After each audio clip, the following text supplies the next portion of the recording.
All right, so we are gonna make, everyone's gonna get a little sheet like this size, okay, of a piece of paper, and this is where you're gonna do some of your gradation and color blending. So everyone's gonna be responsible for showing me that you can achieve a gradation between two colors, so two colored pencil colors blending into each other. You're gonna show me that you know how to make your colored pencil dark, medium, and light with one color, pressure only. And then you guys are gonna show me that you can play around with mixing opposite colors together and see what kind of funky, weird colors you can make. Colored pencils are transparent, so you can mix them and layer them, and you can achieve a lot more colors than just your box of 24, just what's in there, okay? So this is how we're gonna start. First off, when you work with your colored pencils, you're gonna get in the habit of working with color families. These are colors that are related together. It's really good to group them in color order from dark to light, okay?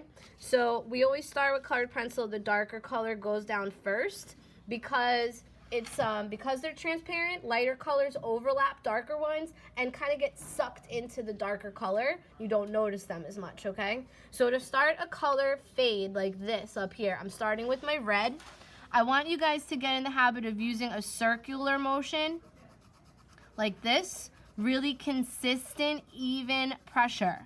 Okay, so I'm gonna just keep layering with the same pressure to make this darker, and then I'm gonna fade this red out to medium, and then to really, really, really light, and let it trail off really light, okay?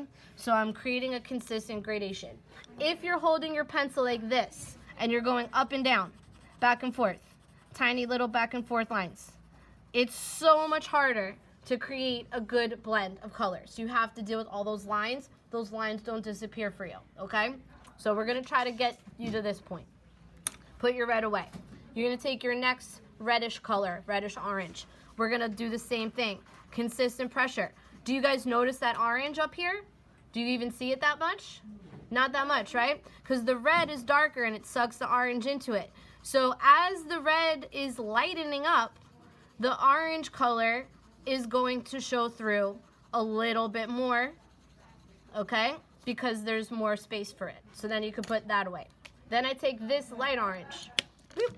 Same thing. I don't really notice it in the red spot, but it's now getting more filled in. And I'm gonna keep the same pressure, medium, out to light. I'm gonna notice the orange a little bit more out on this end, okay?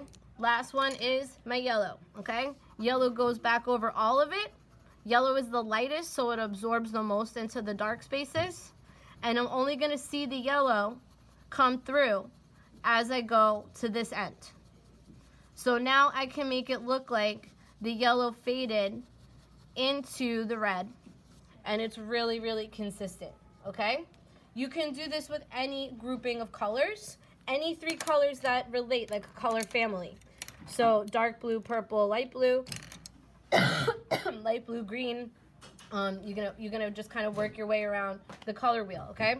For the next part, this part here, where you show me the pressure changes, all you're gonna do is take one color, press as hard as you can. Anybody can press really, really, really hard with a pencil, okay? Then you're gonna ease up on that pressure. You're gonna go try to do a medium, and then you're gonna try to go light, really, really soft, okay? And you can test out colors like that, okay? The last thing that I want you to do is try to play around with some opposite colors from the color wheel, okay? So red and green work together, they're opposites, all right? So if I put red down, can you guys see over here?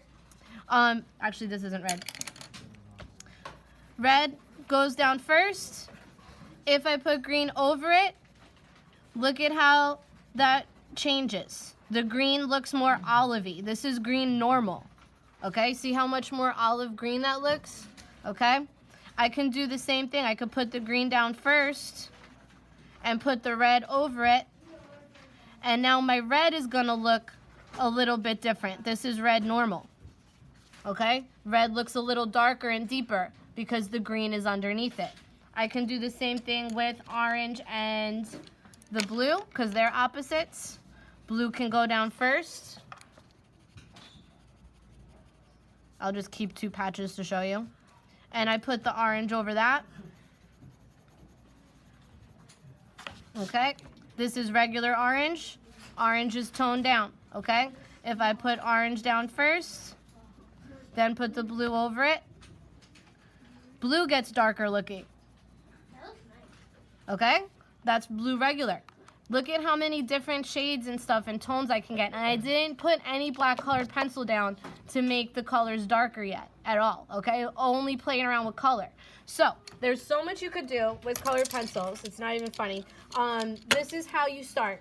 This is the key, consistency. So I'm gonna give you guys your little patches of your little strips, and you can work on your color practice. If you're not done with your design yet, then you can do your design. We have about 12 minutes left, so we're cleaning up for today. And we're gonna continue this all tomorrow.